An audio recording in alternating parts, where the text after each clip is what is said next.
नमस्कार बालमित्रांनो, आज आपण बघणार आहोत मंथन परीक्षातले पिल्लूदर्शक शब्द.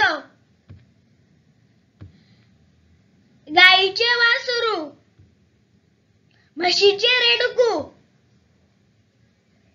मेंढीचे कोकरू, शेळीचे करडू, घोड्याचे शेंगरू, वाघाचा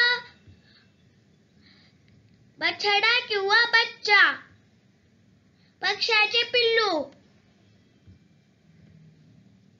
मांजराचे पिल्लू, कुत्र्याचे पिल्लू, गाढवाचे शेंगरू, सिंहाचा छावा, माणसाचे बाळ, हरिणाचे पाडस किंवा शावक.